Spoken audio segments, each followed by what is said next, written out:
US President Donald Trump is facing a wave of criticism from leaders of his own party, and a contradiction from the head of the US intelligence community, after his news conference with Vladimir Putin.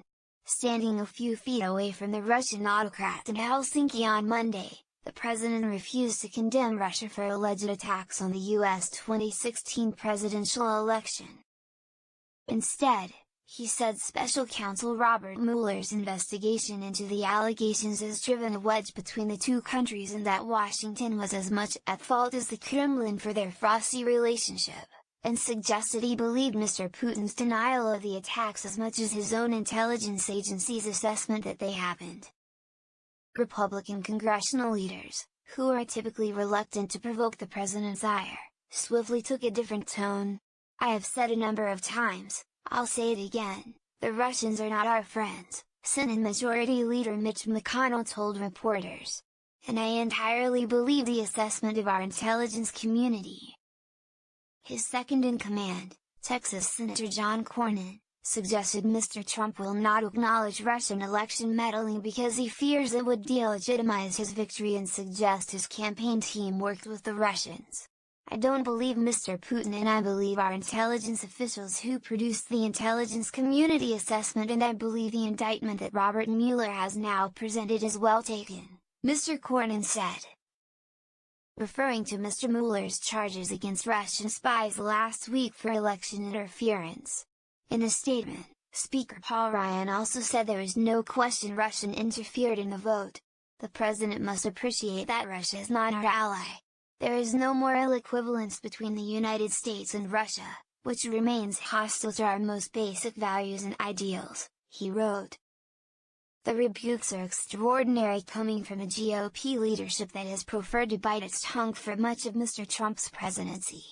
Even though much of the Republican establishment did not want Mr. Trump to become president, it has largely rallied behind him, in part to get its agenda through, and in part out of fear he would rally his loyal base to defeat members of Congress in their midterm primaries. Daniel Coates, the Director of National Intelligence, also took the unusual step of pushing back against the president's assertions. "We have been clear in our assessments of Russian meddling in the 2016 election and their ongoing, pervasive efforts to undermine our democracy. And we will continue to provide unvarnished and objective intelligence in support of our national security," he said in a statement. Other members of Congress went much further. Arizona Senator John McCain, one of the few Republicans unafraid to criticize the president, issued a blistering statement about what he described as one of the most disgraceful performances by an American president in memory. "President Trump proved not only unable, but unwilling to stand up to Putin," he said. "No prior president has ever based himself more abjectly in front of a tyrant." John Brennan, who was CIA director during Barack Obama's second term as president, said Mr. Trump's behavior with Mr. Putin was bad enough to be grounds for removal from office. Donald Trump's press conference performance in Helsinki rises to and exceeds the threshold of high crimes and misdemeanors, he tweeted. "It was nothing short of treasonous. Not only were Trump's comments imbecilic, he is wholly in the pocket of Putin. Such a prospect still seems distant."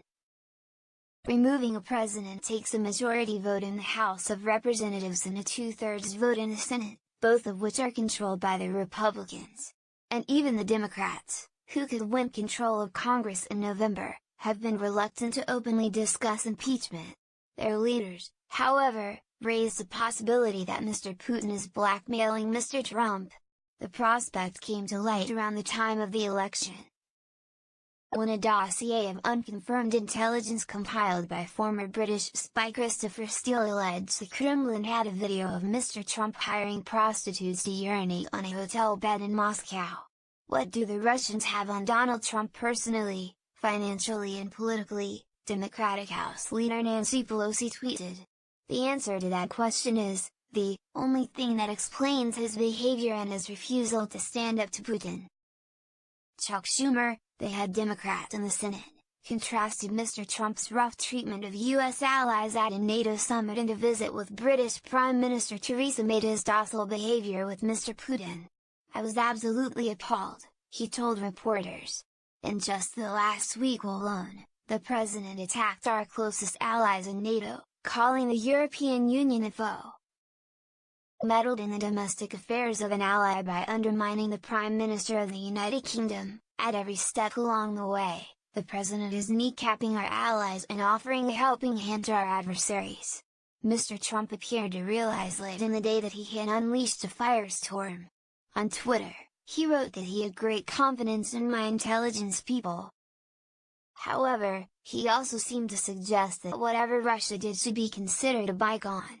I also recognize that in order to build a brighter future, we cannot exclusively focus on the past, he tweeted. As the world's two largest nuclear powers, we must get along.